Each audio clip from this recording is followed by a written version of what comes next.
Hey everybody, welcome back to the channel. If you're new here, continue to stick around. You might learn something. I appreciate you giving me a try. This is Coach Dave, and today's video is going to be addressing narcissists and why in the beginning of the relationship is it so hard to see them for who they are. Why is it so hard to see the red flags? Well, most of this is because they are coming at you from every single angle, as fast as they can, as hard as they can, just completely overwhelming you.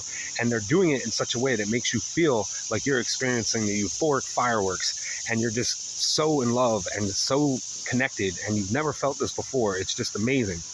And you're mistaking this as your body trying to say, hey, hold up, this isn't safe. But you're so used to this because of what you went through in your past with previous partners or your childhood from your caregiver or your parent that you think this is love. You feel like this is something that you should pursue. And they're not boring, and they entice you in every which way. And you guys just hit it off. And it's just so much so fast. You don't have time to sit there and think. They don't let you breathe, so to speak. And they're doing it in such a way that they're overwhelming you in every way imaginable that you have no time to really put in any effort and reflect. Hey, is this moving too fast? Is this too good to be true? You know, is this person being legitimate? And while you're still asking yourself this, it's just in such little doses that you just overlook everything. And you're just completely flooded by this person. They come in like a wave crashing down on you. And it's everything that you want more. But at the same time, you're not able to sit there and ask yourself, whoa, this is moving entirely way too fast. This is too much for me too soon. It should not be this way. But you mistake that for, oh, this is great. This is good. This is my person. I'm hitting it off better than I've ever hit it off before. This has to be real, and I'm going to pursue it. And when you're like that, you're clouded. You have your blinders on, and you don't notice these things. You let all the red flags go. You overlook all those things because they're coming at you so hard, so fast, in a loving, kind, and caring way. Completely opposite of how they are throughout the middle and end of the relationship or situationship or relationship, because that's exactly what it really is. So when they do this, you have no time to process anything, let alone when you get through the middle and towards the end of the situationship or relationship. You're sitting there and you're just so blindsided by it, and you're still trying to process the stuff in the beginning, trying to figure out what went wrong and who this person is and when did everything change and what you did and what they did and what you could have done better. How could you have done this? Not walked on eggshells, got your side spoken out, not overwhelmed them, not been too much, not pulled back enough, gave too much or too little of yourself, and everything else in between, to the point where you just feel like a grenade is inside your head and you're about to just explode because somebody pulled the pin. Do they care? No, of course they don't, because they're selfish. They're self-centered. They are there to destroy you, to suck out all your light. They're leeches. They're vampires. They're a drain on civilization and people with kindness and goodness in their heart. And that's what they do. They just destroy. So when you look at these people, take your time. Really, as I've always said, vet who you're with. Take your time before you jump into that relationship. Make sure you save space for yourself. That's okay to have. You don't need to be with them every waking moment. You don't need to be on the phone with them 24/7, texting and talking and then seeing them in person. Allow yourself time to breathe. Take time for you. And if they have a problem with it, that's a red flag.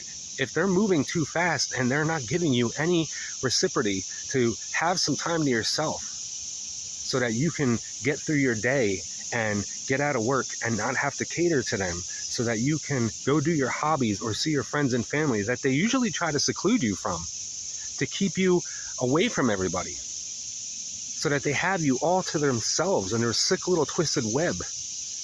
This is what you need to do. You need to prioritize yourself too, because they sure as hell won't. They're not going to prioritize you at all. They're selfish. They only think inward. They don't think outward. They may come off in the beginning acting like they're going to do that, but they're definitely not. So allow yourself time for you. Focus on you too. Don't make it all about them, especially this early in the beginning of the relationship. Don't make them your sole purpose. Don't make them your happiness. You should have your own happiness and your own shit going on so that you can share that happiness with somebody.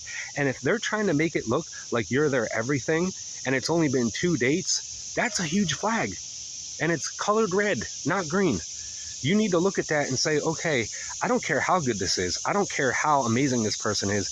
I don't care if we end up getting married and have kids and I can tell the future. I still need to slow it down, pump the brakes, and take time to really think. This is overwhelming to me. And before you know it, you're rushed in a couple months, you're living together, and you are entrapped with this person. And then that mask comes off, like Halloween just ended, and they're trying to collect their candy from you. And you're sitting there trying to puzzle piece everything together. Why did I give so much of myself to this person so quick? Like I just handed out raffle tickets at a carnival, and they're not even on a ride with you. They're just operating a button for something they're not even going to go on, and they left you alone with. And there's no stopping it because that conductor walked away, and you're stuck on the ride. And you don't want to be on that. So please, please, please, I urge you, when you get into the next relationship, take the time, vet properly, and make sure you put you first. Not in a selfish, self-centered, egotistical way, but a healthy, secure, set a boundary type of way. And maintain that healthiness for you, not just them. If they're understanding and they're a good partner for you, they'll be doing the same and they'll be okay with that. They'll be understanding. If they're not, that screams louder than anything. All you need to know. If you're currently in the thick of this, I hope this video helps bring some clarity and light to your situation, and you can make a better and more informed decision for you to get the hell out of this. If you've gone through it before, you can relate and get some clarity and understanding now about what happened and why it felt like you just got bulldozed over so quickly, like an avalanche just washed over you. And that way you don't ever have to go through it again. If anybody has any questions, comments, concerns, outbursts, anything, drop it in the comment box below. If you want to be in my next video, I've been getting a lot of people hit me up for some questions and answers. I'll gladly do one for you. You can either drop it in the comment box below or hit me up on my main page. Also, if you need any one-on-one coaching, which I offer via email, phone, and video chat, hit up the main page and we can set that up. Thank you guys so much for liking and subscribing and sharing and commenting and all the love and support. I greatly appreciate it. And you. Thank you so much, and I'll catch you in the next one.